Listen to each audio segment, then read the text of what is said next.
لە حوتی حوزەیان ڕابردوو دەیاندا بە ئاشتی و بە دیموکراتی و پێکەوە ژیان بێگومان ئەوە وەڵامێکی باشتر بوو بۆ ئەو خەونانەی یا ئەو داواکارنەی کە ئۆردوگان ئەویست لە تورکیا و لە بەتابەتی لە باکووری کوردستان لە کوردستان بیچەسپێنیە ئەویش خەونی جایەتی ئاواکردنەوەی ئیمپراتۆری عوسمانی بێگومان هەدەپە پرۆژەیەکی تازەیە پرۆژەیەکی خاون ئیستراتیجیە پرۆژەیەکە کە ئەتوانێت ئەو داواکاری ئەو داخوازانەی گەلی کوردێت لە باکووری کوردستان و لەگەڵ ئاشتیخواز و دیموکراتەخوازەکانی تورکیا پێکەوە بتوان هەنگاوی بنین کە 100 ساڵە تورکیا بۆ ئاقارە ئەڕوا کە ئینکاری وجودی کوردەکە بەس بێگومان لەم هەڵبژاردنەی ڕابردووە لەم هەڵبژاردنەش جاتری مۆرکی کورد بە هەڵبژاردنەوە ئەبێ و ڕۆڵێکی گرنگی ئەبێ و بێگومان لەگەڵ ئەوەشدا ئەو خەڵکانی کە ئاشتیخوازن ئەو کەسانی حەزیان بە پێکەوەژیانی برایەتی هەیە لەگەڵ پێکەوەژیانی گەلانە بێگومان ئەمانە هەمووی کاریگەری ئەبێ لەگەڵ بارودۆخی هەڵبژاردنەکان بێگومان تورکیا ئەگەر لە ڕابردوو سێر بکەین بێگومان هەموو جارێ ئەو لیستانی کە لە هەڵبژاردن بەشدار بوونە یا لیستی نەتەوەیی بوونە یا لیستی ئیسلامی بوونە یا لیستێ بوونە تایبەت بووە بە پێکاتەیەک لە تورکیا بێگومان هەدەپە سەرڕای کە ئەوە لیستێکی کوردیە تعبیر لە داخوازەکانی گەلی کوردەکە بێگومان لەگەڵەوە لیستێکی هاوبەشی گەلانە لەومانە بیر نەچێت لە لیستی هەدەپە بێجگە لە کورد عاراب تورک فارە ئازەری عەلەوی ئەمانە هەمووی لەخۆ ئەرمەنی پێت وایە پێشبینی تۆ کاگراسین پێت وایە ئەمڕۆ هەدەپە بتوانێت هەمان ڕێژەی دەنگەکانی ئەڵبژاردننی ڕابردوو بهێنێتەوە و بتوانێت بەربەستی لە سەدا تێپەڕێنێت بە لە بەرچاوکردنی ئەو ڕەوشە ئەمنی بە تایبەت دوای هەڵبژاردنەکانی ڕابردوو لە تورکیا لە باکووری کوردستان هەتاراوە بێگومان هەڵا هەڵبژاردننی حوتی حوزەیران وەکەوەی لە ئەو بەڵگانەی کەشف بوو دەرکەوت کە ئەگە ئەو ڕێژێشی نێنایە هەدەپا تورکیا ئەو شای ڕاگەیان بەرامبەر گەلی کورد بۆیە ئەو سەرکەوتنان زیاتر حکوومەتی ئاکاپە ئۆردوگان بە تایبەتی تەنگاو کردبوو ئەو مەبەستی ئەوە بوو لەم هەڵبژاردنە زۆنی دەنگ بێنی سیستەمی تورکیا لە پەرلەمانی بکاتە بە کۆماری بۆیە ئەمە زیاتر تورکی تەنگاو کرد بێگومان دوای ئەو شەڕە کە پەربا بوو لە گشتی تورکیا بە تایبەت لە باکووری کوردستان هەدەفی ئۆردوگان ئەوە بوو کە زیاتر ئەو ناوچانەی کە سەدا ساڵە کورد بە وعد و برێقەدار ئەدراکە کورد دەنگی بەو لایەنە سیاسە تورکیانەدا بەس بێگومان ئەوە ئەدینی نزیک 5 ساڵە بێ لیستی کوردی هەیە کورد دەنگەدا بە کورد بە تایبەتی لە هەڵبژاردنەکانی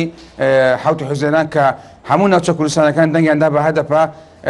ئۆردوگانی توانی یا حزبەکانی نەیانتوانی لە کوردستانە لە باکووری کوردستانە هیچ دەنگێ بێنن بۆی ئەمە زیاتر ئۆردوگانی تەنگاو کرد و ئەو مەتەقە کوردستانی کرد مەتەقەیەکی شەڕ بۆیە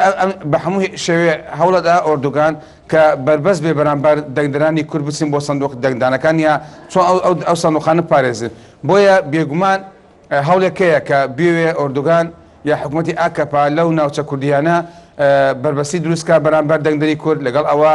بتوانێت تەزویرێت دروست بکە ئەمە هەمووی هۆکارن کە ئەوێ دەنگی هەردەپا کەم کاتەوە بەس بە قەناعەتی ئێمە و ئەو ناوەدەی لێ کۆڵنەوە ئیستراتیژیانە کە باسییان کردووە بێگومان هەدەپە لە حوتی حوزەیران زیاتر دەنگی خۆی دێنێ و دەنگکانیش من سۆگەرەکە بەڵێ ئەگەر ئەم دەنگانە وەک پێویست نەهێنێتەوە هەدەپە پێت وایە هەدەپە ئەگەر وەکو پێویست وەکو وەرزی وەکو هەڵبژاردننی ڕابردوو دەنگ نەهێنێتەوە پێت وایە بارودۆخی سیاسی تورکیا ئاڵۆزتر دەبێت خراپتر دەبێت لەو ڕۆژێکی ئێستا تێدا هەیە بێگومان لەمێ دوو بۆچوونەیە دوو ڕای هەیە لەو مەسەلەی ڕای ئەوە هەیە کە وتم هەوڵێکی ئۆردوگان هەیە کە ئەو دەنگەی هەدەپەهێنای لە ناوچە کوردستانەکان یا بێزگە ناوچە کوردستان هەتا لە زۆر جێگای تورکیاش کە تورکی تایە هیچ دانیشتەی کوردیان لێوش دەنگی زۆریە ناوە بۆیە وتم کاندەکانشی هەمە چەشنە هەمە ڕەنگانە یەک نەتەوەی لە خۆی ناگرێت یەک ئاین لە خۆی ناگرێت یەک مەزەب لە خۆی ناگرێت ئەمەش دەوڵەمەندی ئەو لیستەیە بۆیە حکوومەت تورکی ئەوێ بە تایبەتی ئاکەپا کە ئەو شکسەی لە حوتی حوزەیران هێنای بێگومان ئەمجا تعویزی بکاتەوە و بتوانێت دەنگێ بێنێ و هەدەپا ئەو دەنگێنێ ئەوە بۆچوونیەکە بۆچێتیشەیە کە ئەوەیە کە هەدەپا ئەمجارە سەکەوتنێکی زیاتر دێنێ سەکەوتنێکی گەورتر دێنێ لە حوتی حوزەیرانە بۆیە احتیمالە تورکیا بە عقایەتی بە کە ئەویش شەرێکی سەرتاسەری بێ بۆی دەرکەوت بۆمان لەو گۆڕانکاری کە ناوچەکە ئەکرێت ئەو پرۆژەی کە ئۆردوگان هەیبوو وتم ئەو خەونە ئەمپراتۆریە کە لە شۆڕشەکانی بەهاری عەربی لە تونس دەست پێ کرد کە ئەخوانەکان سەرکەوتن. تورکیا وایە ئەکەپ ئەو خەونەی هەبوو کە جای تری بتوانێت ئەو ئومرەتە دروست کاتەوە بێگومان بە فەشەلی لە تونس و لە مصر و لە ئاڵۆزەکانی سووریا و بێگومان لە پرۆژەکەی ناوخۆشی کە ناو تورکیا دەرکەوت لە مەسەلەی گەندەڵی لە مەسەلەی ناڕەزایی جەماوەری لە مەسەلەی کردنی دەنگی ئازاد و ڕاگەیاندنی ئازاد ئەمانە هەمووی دەرکەوت کە ئۆردۆگان ئەو پرۆژەی هەبوو ناوخۆی تورکیا و لە دەرەوەی تورکیا فەشەلێناوە. بۆیە تەوەقع ئەوا کرێت کە هەدەفە ئەو دەنگە زیاترەی کە لە حەوت حوزەیران زیاتر بێنێ تورکیا بۆ ئاراستەیە بە کە ئۆردۆگان ئەوە قبول نەکات و شەڕی گەورە بێت چۆن لە ساڵی هەشتاکان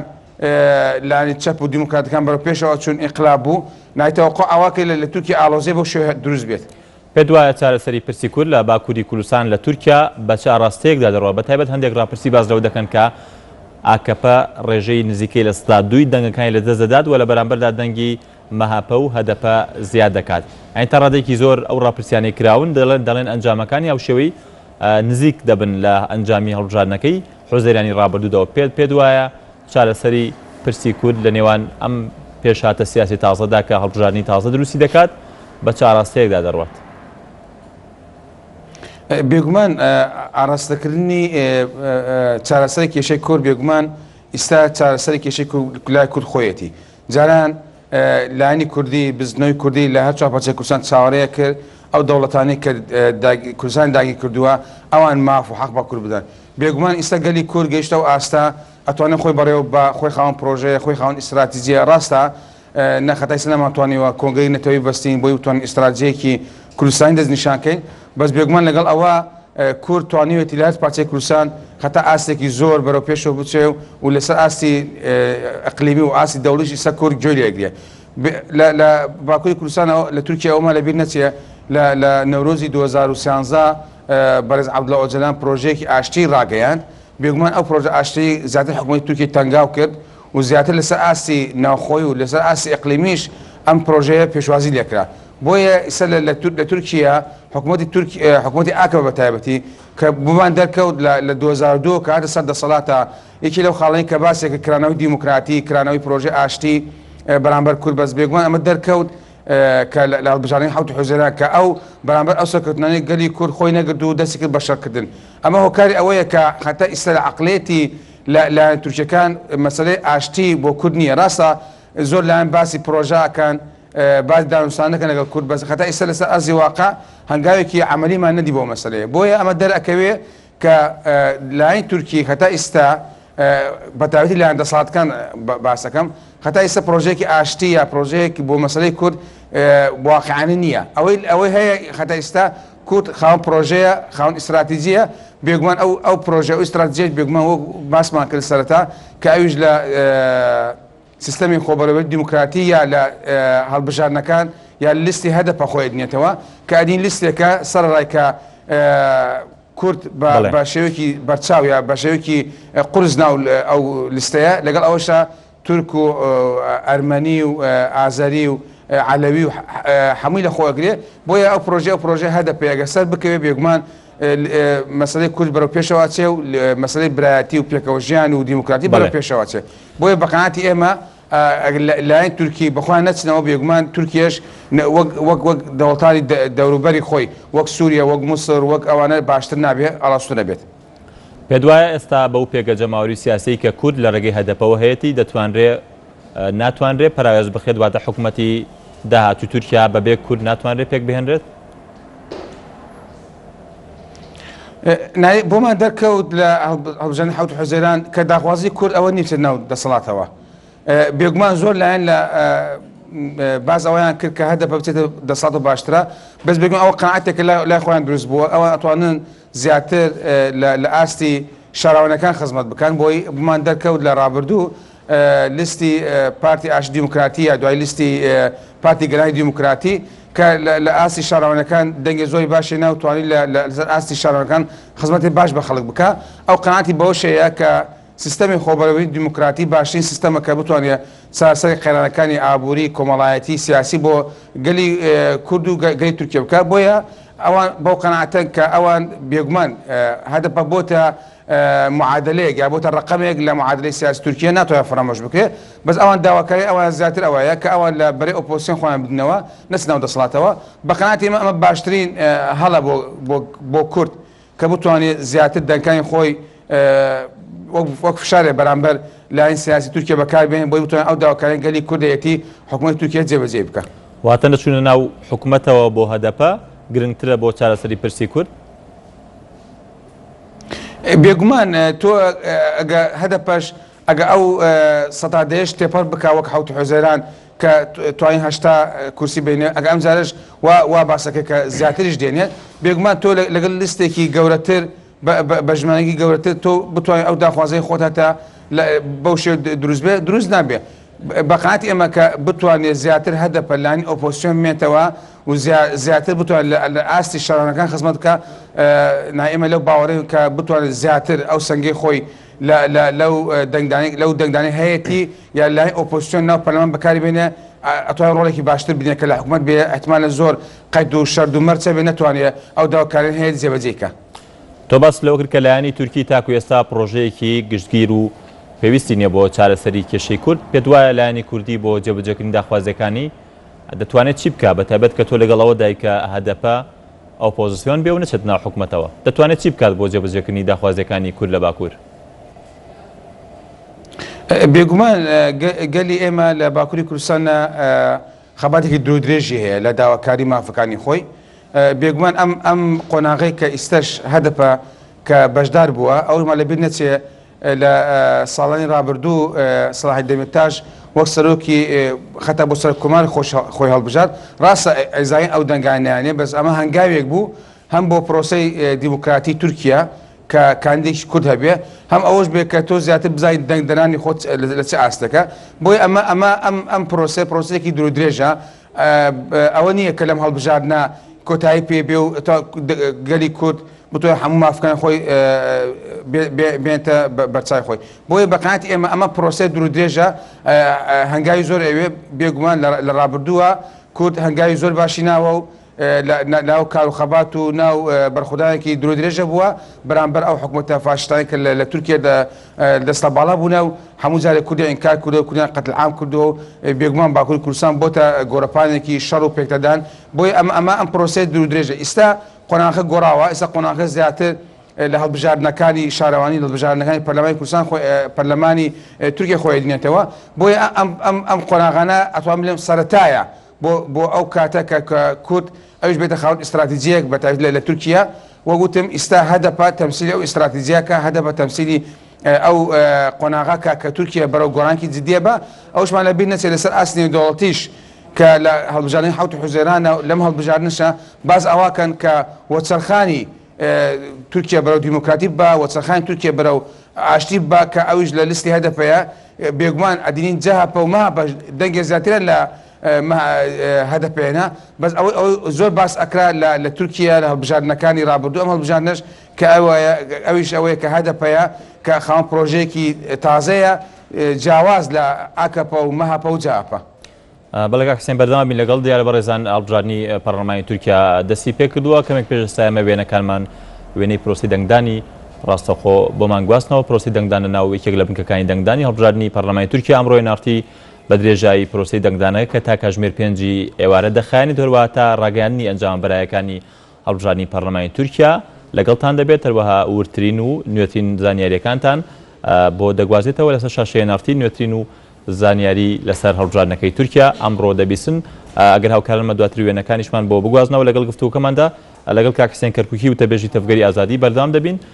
تاوتوی هەڵبژاردنەکەی تورکیا دەکەین کاک حسێن لەسەر بەشداری نەکردنی هەدەپە کە پێت وایە بوو تۆ بە بۆچوونی تۆ لە بەرژەوەندی کورد زیاترەکە ئەگەر بەشداری حکوومەت نەکات بەڵام دیارە کورد لەگەڵ ئاکەپە پرۆسەی چارەسەری پرۆسەی ئاشتی هەیە پێت وایە ئەگەر هەدەپە لەگەڵ ئاکەپە ڕێک نەکەوێت پرۆسەی ئاشتی لە تورکیا بەردەوامی دەبێت؟ بەڕاستی زۆر جا ئێمە لە باشووری کوردستانە ئێمە ئەو خێنەوەکەین کە چۆن لەمێ لایانی کوردی لە باشووری کوردستانە بەشداری حکوومەتی عێراقی بوو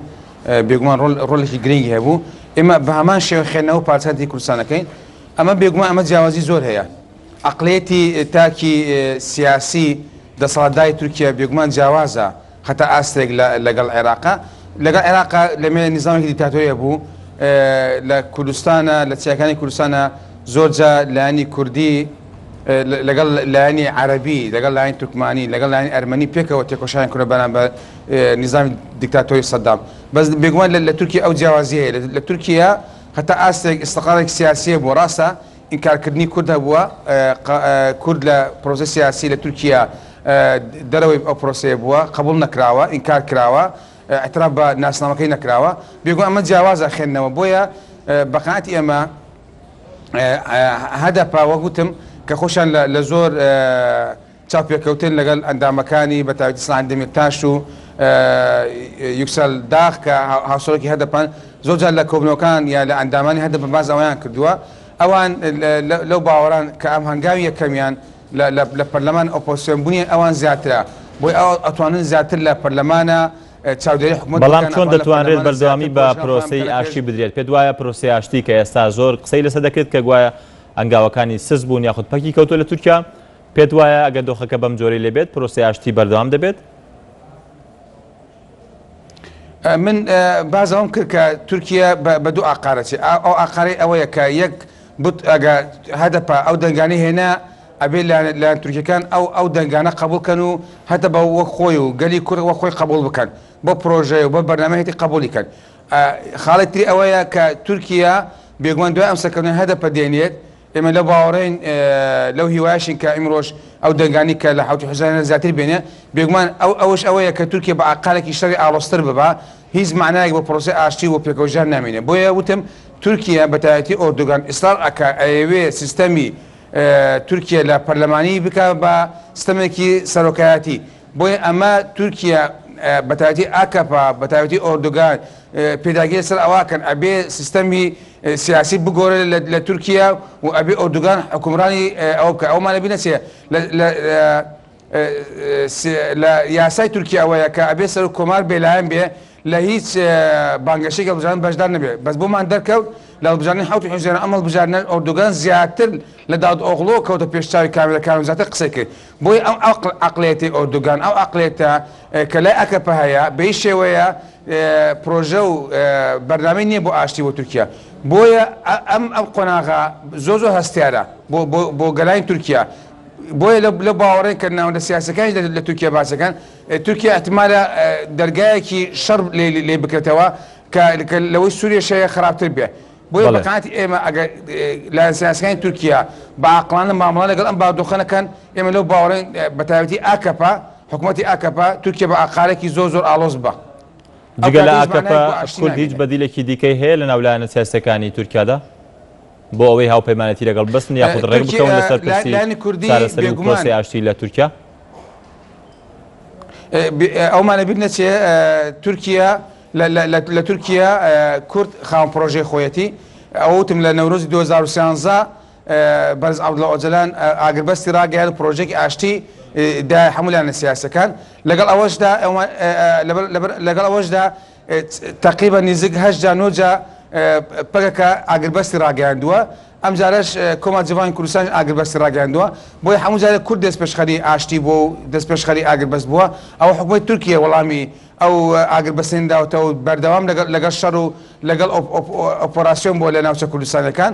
لەگەڵ ئەوەشدا دوای حوتی حوزێنە کە هەدەپە دەنگی باشێنە بۆمان دەرکەوت کە تورکیا دەست کرد بە شەڕ لایەنی کوردستانی ئەوش پارتی گەلای دیموکراتی لەگەڵ پارتی هەرێمە دیموکراتەکان بەرنامەیەکیان ڕاگەیاند ئەویش بەرنامەی بەڕێوەبردنی دیموکراتیە لە ناوچە کوردستانەکان ئەمە زیاتر حکوومەت تورکیای تەنگا کوردە بۆیە کورد خاوەن پرۆژەیە کورد لەگەڵ ئاشتیە کورد ئەگەر لایەنە کوردەکان تورکیەکانیش وەڵامی ئاشتیدنەوە بێگومان کورد لە ناوچە کوردستانەکان هەم لە ئاز شارەوانەکان کارەکە هەم لەسەر ئاستی بەڕێوەبردنی دیموکراتی کە ڕایگەیاندووە لە گەڕەک و ناوچەکانە بێگومان ئەوە پرۆژەی کوردە بۆ وەڵامی بۆ وەڵامدانی بۆ تورکیا بەڵێ کاک حوسێن دو پرسیار لەسەر پێشبینی جەنابتان بۆ هەڵبژاردنەکەی ئەمڕۆ و دەرەنجامەکانی ئێمە لەو باوەڕێین و لەو هیوایەن کە هەدەپە ئەو دەنگدانی کە لە حوتی حوزانە زیاتری بکە بێگومان تورکیا و لایەنی دەسەڵات لە تورکیا ئەوێت بە ڕێگیری بێ لە کە چونە خەڵک بەتایی لە باکووری کوردستان و یا ئەو کەسانی ئاشتی خواست دیموکرات خوازن بچنە سەر دەنگدان و دەنگ باتە ببدەن بەس بێگومان ئەو بەرنامەی کە هەدەفە دایناوە هەم بۆ خەڵک چونە سەر دەنگدان لەگەڵ ئەوش ئەو دەنگانی هەیە ئەو سەنوقانشیان چۆن پارێزن ئێمە لەو باوەڕین و کە هەدەفە بربەستی سەڵاتدەیەکەش تێپەڕەکە و دەنگێ زۆر دێنێ ئەبێ بە هیوایەک و بۆ هەم بۆ گەلانی تورکیا هەم بۆ گەلی کورد بێگومان هەم تاسیر و کاردانوشی ڕاستەخۆ لەسەر ڕۆژئاوا و باشوور و ڕۆژهەڵاتی کوردستانی شەبێت. حسێن کەرکووکی وتەبێژی تەفگەری ئازادی سوپاس.